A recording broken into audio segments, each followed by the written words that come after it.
Shalom, salam damai saudara-saudari yang dikasihi Tuhan.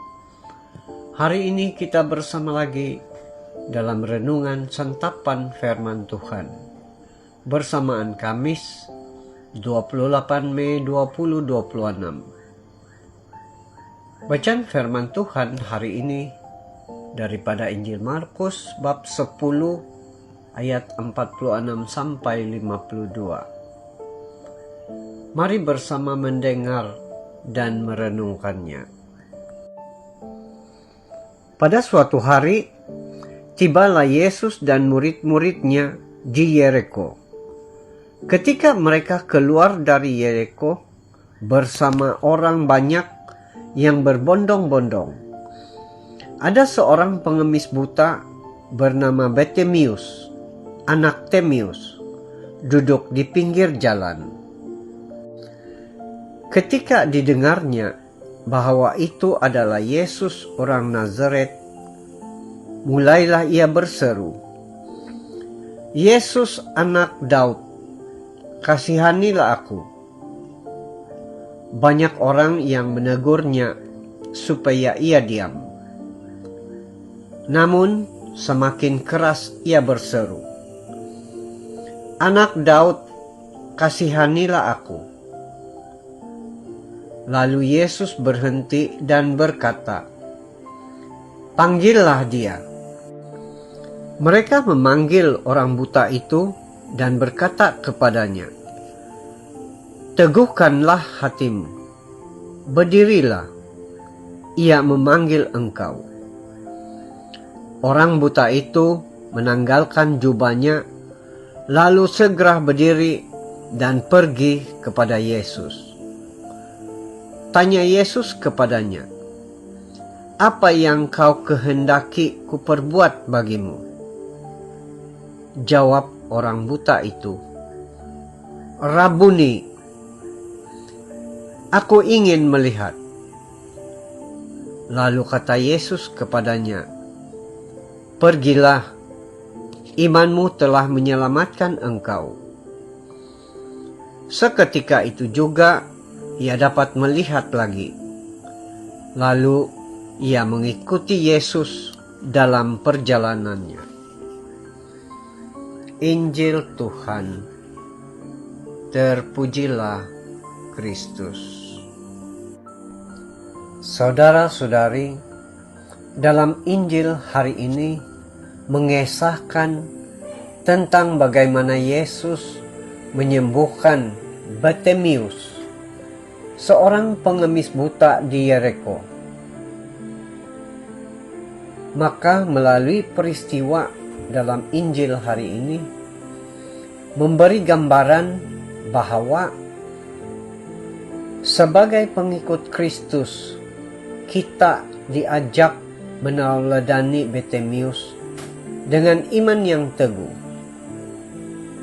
keberanian berseru kepada Tuhan di tengah rintangan,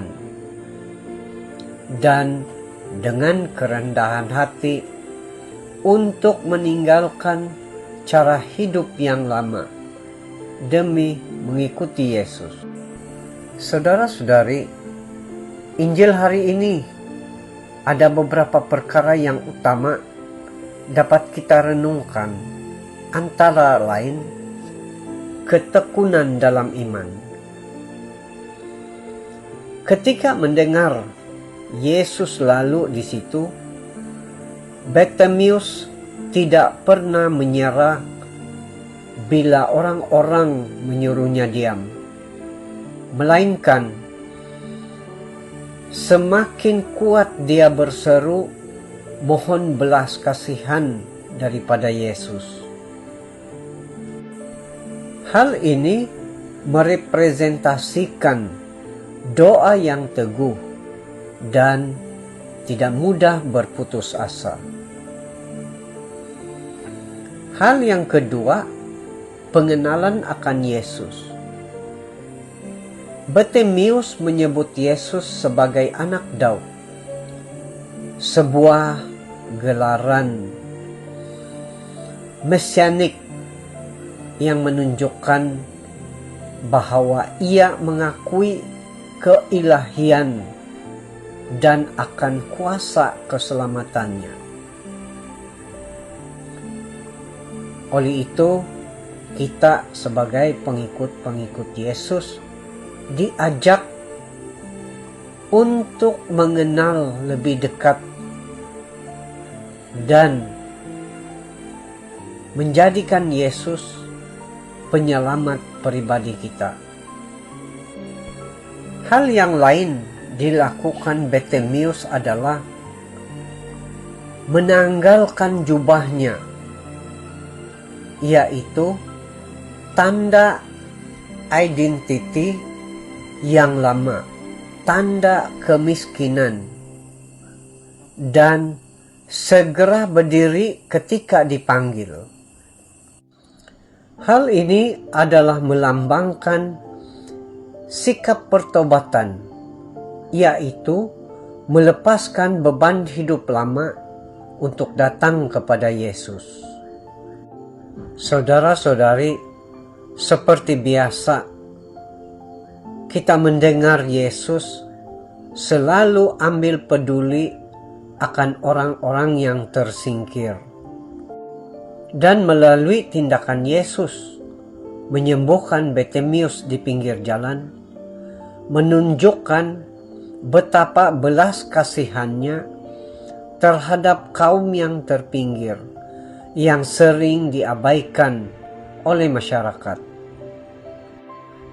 Oleh itu, dalam penziarahan kehidupan kita, ditekankan bahwa meskipun buta fisik, Bartimeus memiliki penglihatan rohani yang jauh lebih jelas dan terang daripada banyak orang pada zaman dia. Dengan demikian, selaku anak-anak Tuhan yang lemah, kita diingatkan untuk selalu berseru, memohon rahmat penglihatan iman melalui doa. Tuhan Yesus memberkati kita sekalian. Amin.